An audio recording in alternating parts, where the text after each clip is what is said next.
a little bit more together in this together. All right, well, welcome very much. I appreciate you taking the time to join us here today for this interview on stress and kids and the impact that this whole craziness is having on everything. My name is Jabez LeBret. I am CEO of Applejax, a tutoring platform with credentialed teachers that connects parents to teachers for tutoring, and also a journalist for Forbes Education Channel. And I'm joined here by Dr. Nick Wagner, who is the director of the Biobehavioral and Social Emotional Development Lab at Boston University. I was like, that's a good name for a department right there. That's what happens when you start with the acronym and work backwards. I like it. Yeah, but it fits what we do well. We do a lot, and it fits us well, I think. Yeah, and your experience, and I might let you explain it a little bit better, but your experience has really been in just kind of understanding the impact of kind of the parent-child relationships, the inner family dynamics, and the interplay as to how the social emotional development of a child is impacted by the cognitive psychology components, the interrelational components, and the development side. It's which is so timely for what's going on right now in the world. What are some of the favorite things that you love to research and study? Yeah, no, you're absolutely right. So our lab, our research is focused on understanding all of the things that contribute to children's social emotional development, both sort of adaptive, healthy outcomes, but also risk for psychopathology. So we do quite a bit of work in the mental health arena as well. And you sort of hit the nail on the head. We focus quite a bit on parent-child relationships, from birth on. But we also adopt a family systems perspective, which essentially just means acknowledging that you can't really understand one relationship in a family without studying the inner workings of other parts of the family and the family as a whole. And so we do work with every member of a family, and then are also focused on both sort of biological and physiological influences on children's development, things like how they regulate and how they experience emotion, and what that means for development, and then also sort of the broader world and sort of the how context impacts families and children. And so, as we all know, we're experiencing a stressful context right now, and so we have we're working to understand the impact of our current situation on children's development, but it's in line with work we've done in the past. Yeah, I mean, we might as well not bounce around the elephant in the room.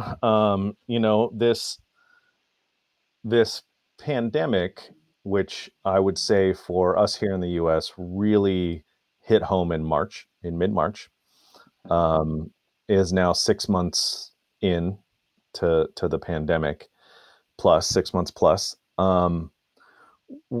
What are the kinds of impacts you've been seeing or hearing about, or things that you were not surprised to see when you're like, oh yeah, I would have expected this outcome for our kids? Because I know as parents we've struggled with this, but Yeah. kids are struggling with it, I feel like, in a little different way. But I'm not certain, because I don't know. I'm like, well, I just think maybe they're struggling with it differently than I am, but how do I know maybe what's been going on? Yeah, no, that's a great question. And I think from all of our experiences as parents and sort of working adults in the world, we, I think, are continuously learning how the pandemic is impacting us. And speaking from personal experience, I sort of made short-term adaptations and then started to realize this is going to be a longer-term thing. And now we're sort of are used to maybe living life in the virtual world and have adapted our daily interactions to adjust to that. And I think that we know from a research perspective quite a bit about how stressors at sort of a macro level, things like the pandemic, but financial downturn, and how stress that impacts and seeps into every family, how those things impact children. And even though research on COVID-19 specifically is ongoing necessarily, we can look to research on other things like natural disasters or H1N1, for example, other pandemics in the past, And we know that there are pretty important consequences for kids of all ages. From toddlers on up, parents often report more behavioral difficulties, more tantrums, more acting out, things that may have not triggered an emotional or sort of behavioral response from their children in the past are doing so now. And all of these things, I think it's important to remember that is a normal response, a normal adaptation to stress and uncertainty in the environment, and that there are things that parents can do to sort of help children along in these difficult times. But that's sort of what our research is showing, that children's responses to the pandemic are similar to other types of major stressors that families have felt in the past. And we're hearing that there are sort of increased aggressive outbursts and difficulties coping with changes, all sort of stemming from this threat to security that children get from their families. And so maybe bedtime Is is a it little the harder. uncertainty that's partly driving that? Is it the disruption of the daily system, or disruption of the what they know to be true in their world? Is that driving uncertainty, or is it the parent? Are they mirroring the parent's anxiety and uncertainty, or maybe both? Yeah, yeah, no, that's a great question. Likely a little bit of both. So, one predominant sort of theory or framework that researchers address these issues in is within the context of children's emotional security. Most of this research that's been done by folks at the University of Rochester and Notre Dame has focused previously on interparental conflict and how fighting between parents impacts the developing child. But I think a number of those findings relate to what's happening now, in the sense that children are from birth highly reliant on being able to predict what's happening in their environment, from learning to feed and talk and developing secure attachments with caregivers, up through developing a sense of autonomy and sort of confidence, which provides an ability to then go out and explore and try new things. And that's true in any context. So in the context of peer relationships and playing with friends, it may mean feeling secure enough to sort of try out new things and test some sort of social interaction and then learn from the feedback that they get. All of those normal developmental processes are sort of based on and embedded in reciprocal and predictive experiences that happen in their lives. And um, the the pandemic, I think, has necessarily disrupted that security, and either through routines, through observed stress of other members in the family, sort of all of the above, and things that have been documented in research previously, in terms of stress and conflict. Usually parents see differences and changes in kids' emotional reactivity and regulation. So as I mentioned before, maybe things that are difficult or sort of pose regulatory challenges for kids that may not have in the past.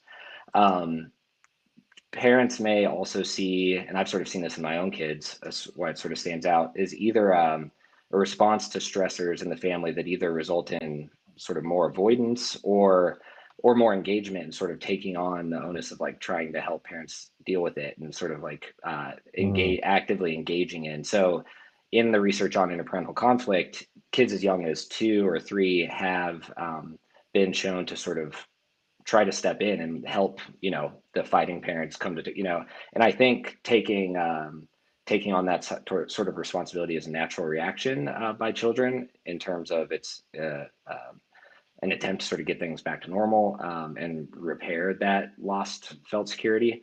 And then and I think in terms of sort of long-term impacts and things parents can do, most of this is rooted in, as sort of research would suggest or theory would have it, long-term threats to the felt security. And so even young kids, we usually tell parents that it's okay to talk about COVID. It's okay to talk about the pandemic and how it's making them feel and how it's making the kids feel and why things are difficult and that they are difficult. But then also to emphasize the fact that this is sort of a temporary stressor, and that the long-term security of their family is not threatened. and hearing those things is really helpful. Mm. And so as is the case for adults, talking about things can help a lot, even if in the short term it may not feel like they are. I'm reminded in a lot of books that deal with behavioral psychology of children, and they talk a lot about with the executive function about talking to your kids with real emotion and real words and real long term outcomes. They kind of get it. Like they don't fully understand necessarily the complicated nature of the consequences of everything, but they can understand enough of the pieces of the puzzle, just like you're saying. That's interesting that you bring that up, which is a good tip for parents. So that is, talk to your kids about it's okay to not be okay.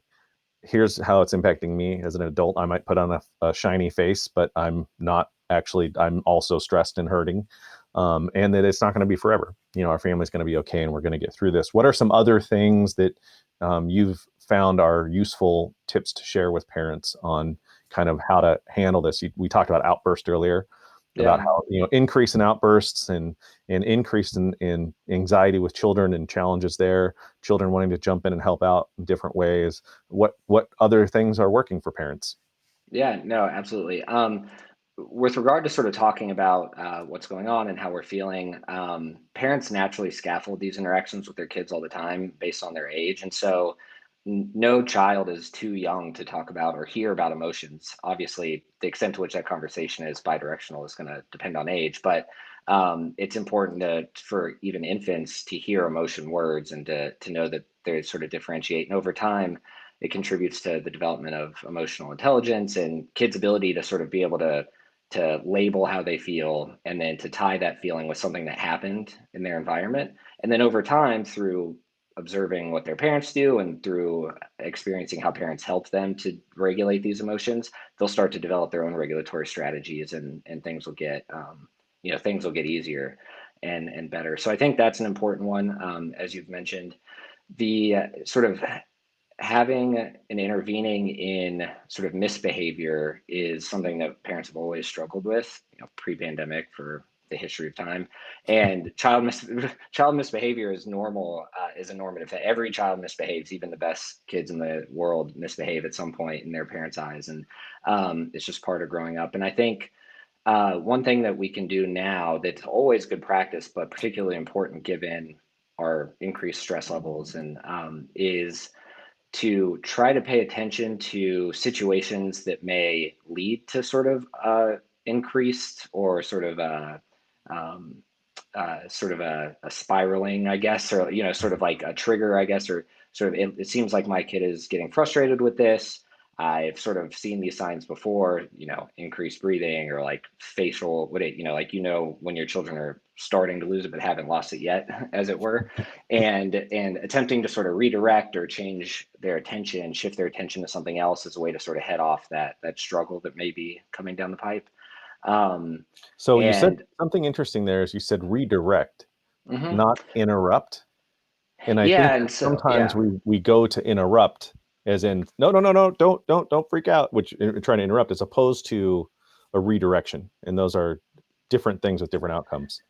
yeah, absolutely. That's a really important point. We always tell parents, and I think most effective parenting interventions and trainings and all rely on the well demonstrated fact that praise and attention are the best rewards that kids ever could receive and ever, like the thing they want the most and the thing that they respond to the most is attention and praise.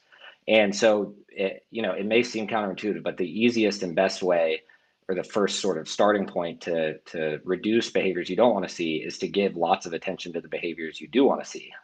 And so uh, if there if there's something that you want to intervene in, so if my 2-year old went through a biting phase, the goal is to have her stop biting. Um, we're going to pay particular attention to when she interacts and gets frustrated and doesn't bite, and give as much attention to that as possible and as much praise to that as possible, even to the point where it feels silly sometimes, like I'm being goofy. I'm like, why, I'm harping on this so much, but it really does help quite a bit. And then redirecting, rather than drawing more attention to the thing you don't want to happen when you see it. Because if things haven't escalated to the point of needing to use consequences or to intervene, sometimes you have better outcomes if you give attention to something else. So introduce a new toy, introduce a new activity. Literally, sometimes I've like you can like distract, like dance and make funny faces, like literally distract. And that can like that can sort of head off a direction that you don't want sort of things to go in. Because sometimes what we can do is when we give attention, when we sort of intervene and say don't do that or stop doing that, we're also giving attention to those behaviors, which Yeah. is sort of a rewarding experience. And then of course there are always times when sort of consequences need to be used, and my advice there is to sort of keep things as best as possible. Sort of implementing consequences in a calm, consistent way is super important. It's a good way for kids to be able to build connections between, if I bite, I'm going to go to timeout. And every single time I bite, I go to timeout, and that's just what's going to happen. And but rather than saying like you bite and you don't share and you always hit your sister and you do this, it's really hard to address all of those at the same time. And so we Mm. picked, from my own experience, we just picked biting. This is the thing that is going to get timeout, and we're going to Yeah. do our best to deal with these other things in different ways until we see a change we like.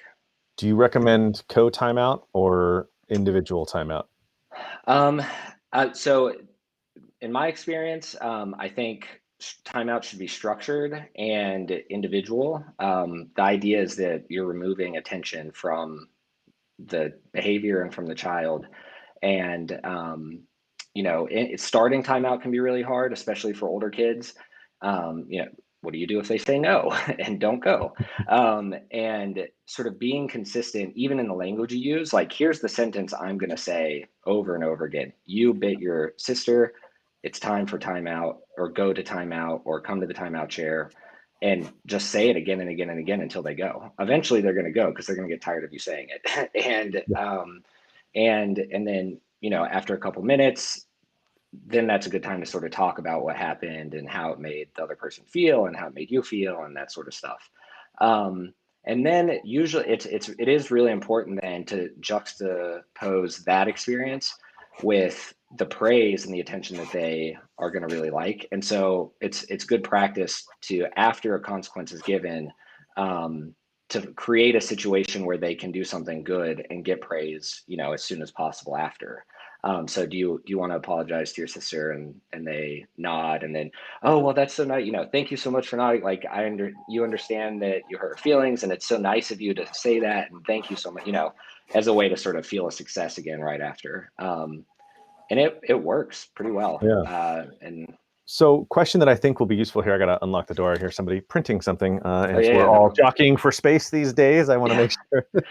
I have our um, our changing table on the side of the dresser here, yeah, so no, it's new world we're in now. Before I would have been yeah, like, oh my gosh, I can't do anything, and now I'm like, no, I'm just going to go over and just open the yeah, door. no, Um, that's how it works.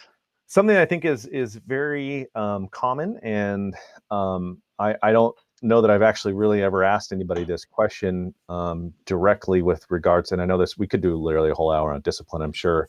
But something where, because a lot of students are in a virtual learning environment, ranging from kindergarten on up, because they're stressed, because they're acting out more, and sometimes when your kid acts out in the middle of something like dinner, or in the middle of an activity, or in the middle of church for those that attend, or whatever it is, and you don't want to necessarily disrupt the flow of that other thing, I've seen parents do things like, if you continue to do this, tonight at 7:30 p.m. you will not be getting dessert. Like this, like, to and I can imagine, to like a 4-year-old, like, what, 5 hours from now I'm not going to get something, like. And so my knee-jerk reaction is that's not effective, although it does work in the moment. It often appears to seem like it works, and I don't know, like, is it, or is that not a recommended strategy for handling some of these outbursts? Yeah, no, that's a really good question. And, I have, I'm sure, done that a million times too. So I think, especially now, we're all together all the time. Things are stressful, and picking and choosing battles, I think, is something that parents always do, and it's okay to do that. And if it's something, say at the dinner table, that you really can live with in that instance for now, you can just ignore it. And ignoring behaviors you don't want to see happen is a very good strategy. To a certain point, obviously, as long as it's not like breaking things or someone's physical health is not in risk or whatever. But ignoring small things, ignoring misbehavior is really good thing to do, um, because of the how rewarding attention is. And so if you can ignore it, usually that's a good approach in the moment. I think sort of reminding, if it's something you've talked about a lot or like something that you're really working on, using consistent language about how you talk about it. So being very explicit, don't do X, like very clear, Mhm. very understandable. It's what they hear every time it happens. The long term sort of opaque consequences are, as you have sort of alluded to, not usually super effective. Um, for a few reasons. As you mentioned, it's difficult to sort of make the connection to something that's going to happen many hours from now, or, even for me, probably like, it's like, okay, Yeah. you're going to forget. And, I probably would forget. And so consequences are usually best when they're immediate and clear and structured, and that's why we sort of usually suggest not like using them sparingly and in a very planned and calculated way. And so, like, here are the things that you are going to get a consequence for. Here are the consequences, and it's going to happen like that every single time, no matter what. Yeah. Here are the things that I can live with. And maybe after dinner, I say, we were having conversation and I saw you making faces and you threw something at your sibling. Here's how it probably made them feel. And it's really important not to do that. But it's not sort of because I think one thing that we've all experienced is, if there are these sort of coercive cycles that parents can get into with kids. Sort of, they do something and I'm just on my toe and I'm really stressed, and so I yell back, and they sort of yell back, and then things sort of get out of hand. If it's to avoid that sort of escalation, having a plan for discipline ahead of time helps with that, because I know what I'm going to do, and Yeah. so I don't have to rely on sort of my reaction. But also, ignoring behaviors that are small and that maybe don't need to be dealt with immediately can avoid that sort of thing altogether. I like Because it. if they're, if the family's talking and the 4-year-old is sort of throwing peas at their older brother, maybe they want to, as a redirection, you could say, tell me about your day. Did you want to say something? Or, like, not mention the pee at all, but give the attention that they're probably just trying to get anyway. That is great advice. The moving on to some other tactical stuff here. I feel that there has been a massive disruption to structure for children. That there was a thing that they were consistently aware of what was going to be, and it is no Hmm. longer, the structure is not there. And then you add in the chaos going on when the adults world, from work to school to, well, we're going to go back to school, oh wait, no, no, no, we're not going to go back to school, and oh, we're going to go part-time to school, and now we're going to stay home part-time, or all these different, there's so much flux in so many parts of the country right now. What is a parent to do? Like, how can we help? As a parent, how can we help with that issue? Because I know that kids thrive off of structure. So what should we be doing? Yeah, absolutely. And I think, speaking from personal experience, the lack of structure or like routine really helps busy parents too, right? And so knowing that kids will have their after school stuff, or that they'll do, it helps us plan and it helps us. And so the removal of those routines also adds increased stress to our lives, which sort of exacerbates everything else we've been talking about. You're absolutely right that knowing what to expect is really important for kids. Routine is really important for kids. Um, the one nice sort of silver lining that makes this a little bit easier is kids are extremely adaptive and resilient, and they sort of follow parents' leads on these sorts of things, and so If there, of course, will be disappointment, and it sort of, it breaks my heart all the time that like my kids are missing out on the birthday parties and the other things that are really fun and that they look forward to.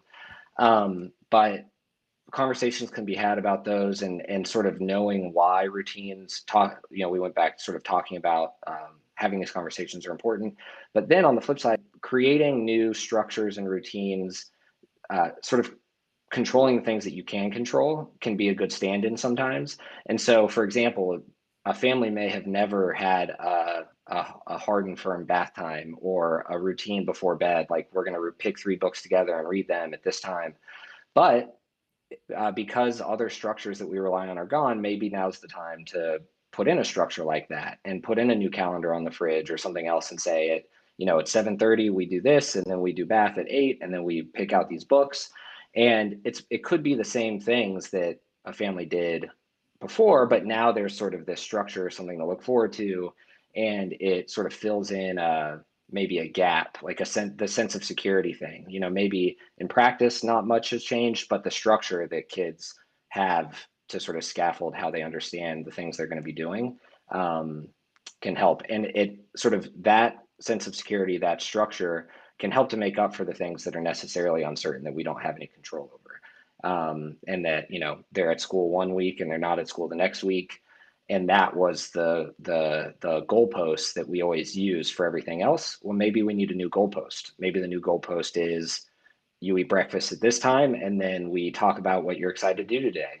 And that Yeah. happens every day, no matter what. And then if you don't go to school after that, or you do go to school after that, at least like the structure of the morning is there. Yeah, no, I like that a lot. Something that I'm curious about, and you may or may not, so feel free to say, I don't know anything about that. What are the impacts of long-term cortisol exposure for children? And is it different than long-term cortisol exposure for adults? And you may want to explain for anyone who chimes in and listens to this later or reads the article what role cortisol plays in our lives. Yeah, no, great question. So cortisol is the end product of the hypothalamic pituitary adrenal axis. It's stress hormone is often how it's referred to. It's a neuroendocrine hormone that does lots of things. And so it's released and can facilitate attention. It's implicated in arousal and digestion, immune system functioning. It does lots of different things.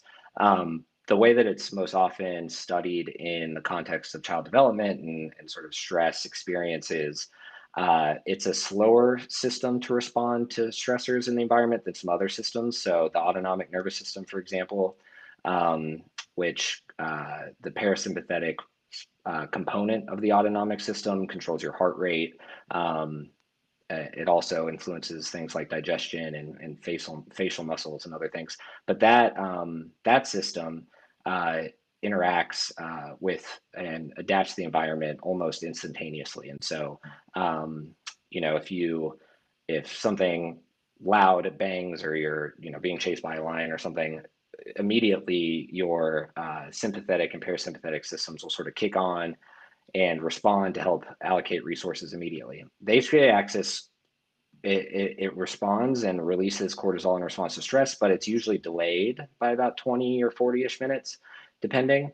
And it's slower to sort of adapt. And so cortisol is released in the body, and under normal functioning, normal circumstances, it's then sort of reuptaked, like reclaimed by the body, and levels, basal levels in the bloodstream sort of return to basal baseline functioning. Um, Cortisol, too much cortisol is toxic for the body and can have sort of negative effects because it's a stress response. It's a response that your body is saving for things that need it in the environment. And so if it's activated all the time, um, that can have consequences for sort of long-term health outcomes. But also, there's some really interesting research to suggest that your your stress physiology will adapt and recalibrate over time to sort of better match your environment. And so there's some interesting research on sort of prenatal exposure to stress and I guess an easy way to think about this is it's because our environments are so variable, it's impossible to be perfectly biologically prepared to succeed in the environment you're born in. So some level of plasticity is necessary. We have to be able to change and adapt to our environment because environments vary. And even prenatally, the developing child will sort of take cues from by their environment in utero. And so cortisol, for example, passes the placental barrier and increases in sort of maternal stress experience can prepare a child's stress system to be hyperactive when they're born as sort of a short-term adaptation to the environment. Sort of get ready, you're coming into this environment that's stressful, like prepare yourself. Um, and and although it has short-term adaptive consequences, it can have longer-term maladaptive consequences. So what are the implications of having a hyperactive stress system? And so there's evidence to suggest that over time the system will sort of adjust and calibrate. So stress responses may be blunted over time. It may take more to sort of elicit that stress response. These things are also highly contextual dependent. And so researchers at the University of Minnesota have some really interesting work that looked at social stress tasks. So asking adolescents to give speeches in front of their peers, which is sort of a, Hmm. sort of stage fright kind of very stressful activity. And for younger kids, I don't remember the exact ages in these papers, but sort of pre-adolescent kids, if their mother was present, their stress response was reduced to doing that activity. But for adolescent girls, if their mother was present, their stress response was heightened. And so, I think that context is really important. Developmental age is really important. Um, in the context of like mental health outcomes, there's a lot of research on anxiety, for example, in kids who are temperamentally, behaviorally inhibited. So sort of fearful temperaments, fear to novelty, sort of reticent and hesitant in new situations. Those kids wake up in the morning with more cortisol in their body than kids who, on average, obviously, there are important individual differences. Not every kid, but on average, according to research, their heart rate is a little bit higher than other kids when they wake up in the morning. And so you can imagine if this system is meant to be adaptive to things that happen, but it already starts out pretty high, the sort of ceiling for how responsive it can be is limited, which has implications for like regulating in context and that kind of stuff. Is it a real, There, is that a real problem that this pandemic is potentially causing for children? I mean, it feels to me like I've been stressed since, well, I mean, I've been stressed for a long time, but it feels like particularly since March has been a heightened level of stress. yeah, I think it's hard to say about this pandemic, given in terms of long-term consequences. Most of the research in humans that I'm aware of that has demonstrated um, measurable impacts on stress systems focuses more on severe experiences of like trauma and abuse, things that are chronic and can be chronic, but may exceed the thresholds of stress that sort of the pandemic has. Now, the pandemic may trigger environments that make those types of experiences more likely to Yeah. happen. And that's a major concern for researchers and policy folks and folks who work in sort of social welfare that, schools are a major place where we learn what's going on in kids' homes, and there have been documented increases in sort of child abuse and mistreatment as a consequence of COVID. And so, absolutely, I think Yeah. there are implications there um, as well. And there are, all of the things that we've discussed already are things parents can do to sort of help mitigate some of this stress. And as is the case with anything, it's going to impact kids differently. There are temperamental differences to consider, and the impacts on, even within families, parents, if they have multiple children, they know that some kids handle stress better than other kids, even in their own families, likely. and Yeah. that's, that's going to be true for everyone. Is there any, in kind of a final parting thoughts here, anything that is like the most common thing people ask you, or the thing that you wish people asked you, but they never do? And you're like, how come nobody asked me this? I want to tell you about this thing so important. Yeah, that's a good question. One thing that I get asked a lot has to do with balancing. Well, there are two things actually. The negative or yeah, I guess the negative impact of reduced social interaction for kids and sort of balancing that against decisions as whether or not kids should go back to school. We do a lot of work on the importance of early peer interactions and how critical they are for social competence and all of the things we talked about. Um, but I don't think it's fair or even helpful really to compare the harm that COVID could have on physical health and sort of isolation could have on mental. I think that um, necessarily we need to follow sort of medical advice in terms of the risk of COVID for children specifically. There's evidence that they can transmit it, and sort of staying up to date. We're learning more and more all the time, and sort of prioritizing physical health. But then but then that doesn't mean that we can ignore the consequences of sort of our new environment and doing the things we've talked about, and also sort of maybe we need to um, I think we're going to have an increased appreciation for the ways in which kids can get that social connection and sort of learn those social skills. The way I see my 4-year-old interact with her friends on Zoom it doesn't surprise me anymore, but it did really surprise me how the quality of the interactions sometimes. And there are obviously difficulties in like paying attention and things, and like exposure to screens, obviously.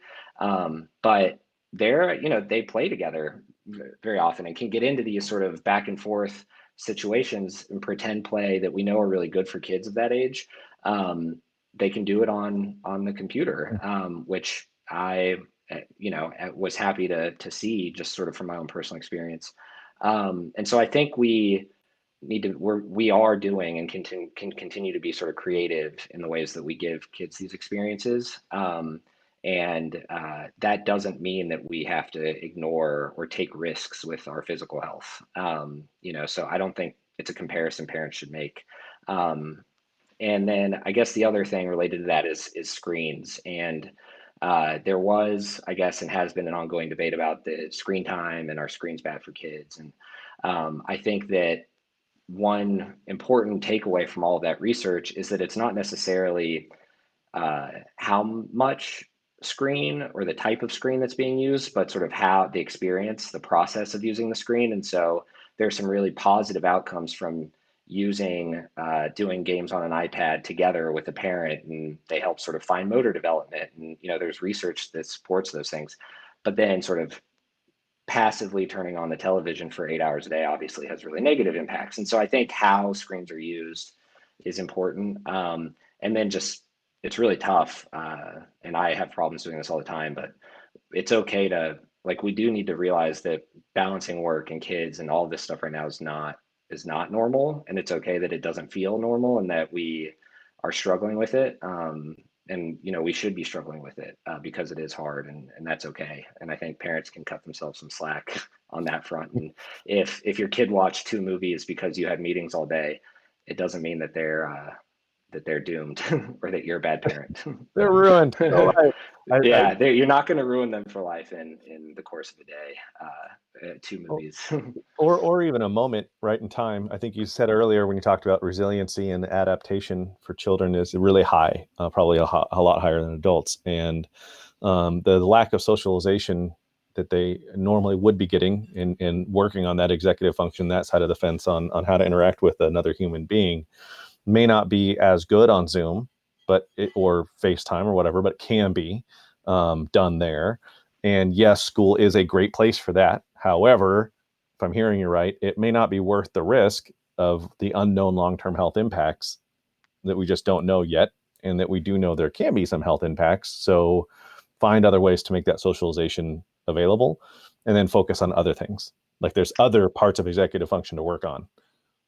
Yeah, no, absolutely. And I think it's hard for us as a society to realize that like we live in a world that is like entirely gray area. And so it's not, let's throw caution to the wind, go to school because it's the best thing in the world, or let's never go outside and see anyone because it's too dangerous. There's, we live in the middle where we have to balance, and every community is different, and transmission rates and all the public health things that I'm not an expert on, but and development is something important for us to consider. And I think many, from what I've seen in the news at least, many school districts are taking that into account, the importance of getting the sort of in-person help and support and education for kids with high needs, for example, or younger kids where sort of the social emotional stuff is really critical, and attention to computer is difficult, whereas high school kids might have an easier time. I think all that stuff's important. And then you're absolutely right. Like there are lots of ways kids are resilient, and there are lots of ways to build these skills, and they're going to pick up. They already are sponges, as we know, right? Like we say a bad word once and then we hear it for a year. They're going to fill in these gaps in other places. We just have to work to create opportunities for that to happen. And maybe they're not playing with their friends as much, but maybe that means there's more play with you, and you get to do dress up more than before. And it seems it's really hard. That thinking about that stresses me out, given how busy work is and everything. But a couple of minutes, makes 5 minutes makes a world of difference. And so it doesn't have, it's not all or nothing. If we don't have 8 hours to dedicate to one-on-one play with our kids, it doesn't mean that we can't, that we're sort of bad parents, or that we can't impact their day positively. Like, 5 minutes is good. And if that's what a parent can do, then that's what they should do. I love it. I love it. Dr. Wagner, thank you so much for the awesome interview today. That was Yeah, really, I really appreciate really it. helpful and insightful. So thank you for your time. Yeah, thank you.